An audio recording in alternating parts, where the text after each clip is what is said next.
The day had started like any other for Jack Morrissey. The fog had rolled in from the bay, wrapping San Francisco in its familiar gray blanket, but now, in the late afternoon, the sun was breaking through, casting long shadows over the city. Jack sat at his desk on the 47th floor of the Denning and Company building, reviewing financial reports. His eyes were heavy from the monotony, and the sound of keyboards clacking and phones ringing blurred into a dull hum. Outside, the world was bustling, but inside his office, it was the same routine, a normal Thursday. It wasn't until the fire alarm shrieked that everything changed. Jack jumped from his chair, startled. His colleagues looked around, confused, murmuring as the alarm continued its piercing wail. The lights flickered briefly before the emergency backup kicked in, bathing the floor in harsh fluorescent light. Instinctively, Jack grabbed his phone and rushed to the door, joining the crowd moving toward the emergency exits. "Is it a drill?" someone asked. "No idea," another replied. Jack followed the flow of people, his heart racing. His mind swam with thoughts of his wife, Emily, and their unborn child. His hand slipped into his pocket, feeling for his phone, wanting to text her, to let her know he was okay, but the chaos around him kept him focused. His coworkers moved quickly toward the stairwell, pushing through the crowd that had gathered near the exits. Suddenly, there was a loud bang, followed by a rush of hot air that blasted through the hallway. The ground shook, and Jack stumbled, grabbing onto the wall for support. People screamed, panic spreading like wildfire. Jack glanced behind him and saw smoke billowing through the corridor. A moment later, the fire alarm went silent, replaced by the unmistakable crackling of flames. "This is not a drill," he muttered to himself, his stomach tightening. Jack made a split-second decision. He darted toward the fire exit door with a group of colleagues, their footsteps thundering down the narrow stairwell. They had only descended a few flights when they were stopped by thick, acrid smoke pouring upward from below. Someone in the group screamed, and panic rippled through the crowd as they turned to run back up. "There's no way down," someone shouted. As they raced back to the 47th floor, Jack's heart hammered against his ribs. The smell of burning plastic and wood grew stronger. He glanced at the windows as he reached the top, the orange glow of the fire flickering against the glass. The fire was below them, rising fast, and there was no way out. Back on the floor, people ran in every direction. Some had retreated to their offices, others banged on locked doors, pleading for help. The fire suppression systems were not responding, and the phones were dead. Jack's phone buzzed in his pocket. It was Emily. "Jack? What's going on? I just saw on the news, there's a fire in your building. Are you okay?" He hesitated, looking around at the unfolding chaos. His voice wavered as he answered. "I'm okay, for now. The fire's below us, and we can't get down. I don't know what's going to happen." "Please, Jack," Emily's voice cracked with fear. "You have to find a way out. You have to." "I'll try, Emily. I'll try." Jack ended the call, slipping his phone back into his pocket. He could feel the weight of the situation pressing down on him like a lead blanket. His mind raced, searching for an escape plan. The elevators were offline, and the stairwell was impassable. He moved toward the windows, his heart sinking as he looked down at the street far below. 47 floors. The distance made him dizzy. There was no way out from here. He backed away from the window, the heat of the flames rising beneath him like a suffocating wave. "Everyone! Back to the conference room," someone shouted. It was Greg, one of the senior managers. His voice cut through the panic, momentarily calming the crowd. Jack followed the group as they hurried into the large, glass-walled conference room at the center of the floor. Greg was at the front, his face pale but determined. "Listen," he said, his voice loud and authoritative. "We need to stay calm. The fire department will be here any minute. They're going to get us out. We just have to hold tight until they arrive." But Jack knew the fire was spreading fast. He could already feel the temperature rising, sweat beading on his forehead. The smoke was creeping in, curling under the doors and seeping through the vents. The air was thick, making it harder to breathe. They didn't have much time. He moved to the window again, his eyes scanning the sky. Then he saw them, helicopters, circling above the building like vultures.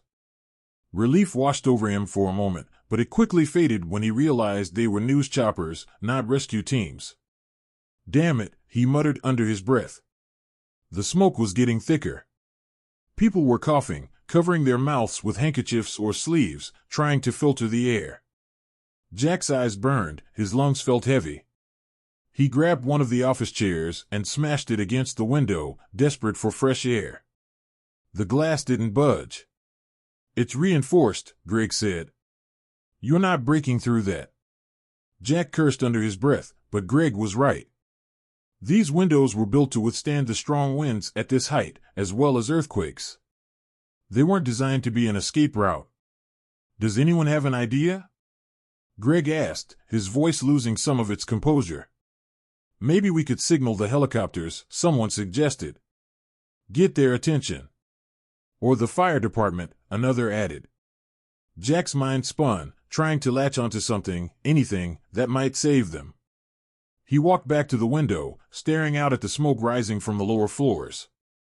His phone buzzed again. This time, it was a news alert: massive fire at downtown San Francisco office building. Evacuation in progress. Evacuation in progress. But not for them. Suddenly, there was a loud cracking noise, and the floor beneath them trembled. Jack's breath hitched as the ceiling tiles above them sagged, bits of debris falling to the floor. The fire was getting closer, and they were running out of time. "There's got to be another way," Jack whispered to himself. He turned and scanned the room, his eyes darting between the walls, the vents, the ceiling. Then it hit him. "The roof," he shouted, startling everyone. "If we can get to the roof, maybe the helicopters can pick us up." Greg frowned, but Jack could see the wheels turning in his head. "The roof access, it's on the 50th floor, right? Above the executive suites?" "Yes," Jack nodded. "If we can get there, we might have a chance." Greg looked around the room, then back at Jack. "All right. Let's go for it. But we need to hurry." Together, they gathered the remaining employees, moving quickly through the smoke-filled office. The stairwell was impassable below, but there was a chance they could make it up a few flights to the roof. Greg led the way, Jack close behind him, their group coughing and stumbling as they pushed through the haze. The stairwell above was dark, lit only by the dim emergency lights, but they pressed on. Each step felt heavier than the last, the heat from the fire below chasing them like a beast on their heels. Jack's legs burned, his lungs straining for every breath, but he couldn't stop. He couldn't give up now. They reached the 50th floor, panting, their clothes soaked with sweat. The roof access door was just ahead, but when Greg tried to push it open, it wouldn't budge.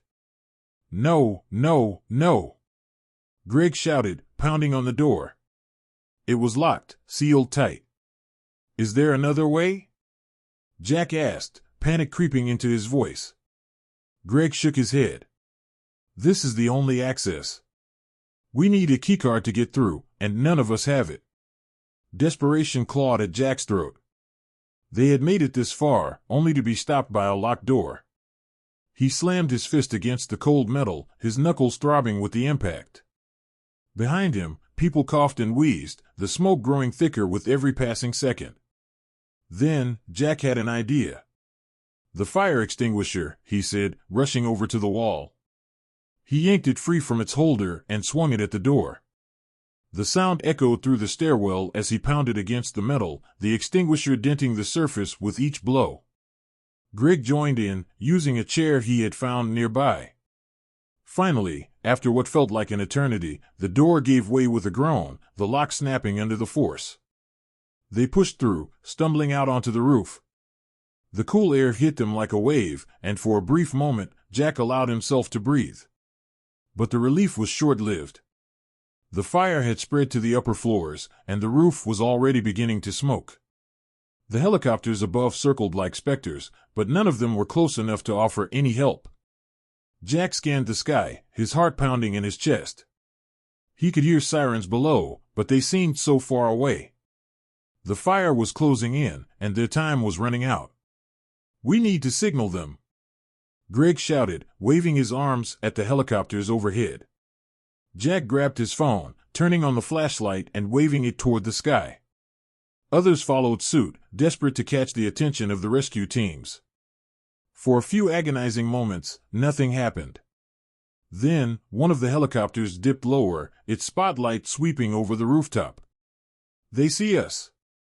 Jack shouted, his voice cracking with relief.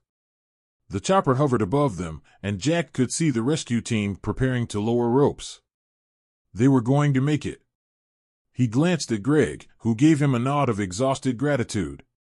But as the fire raged below, Jack knew that even in their darkest moments, there was always a chance for survival if you were willing to fight for it. And with a deafening then instantly silent roar, everything went black.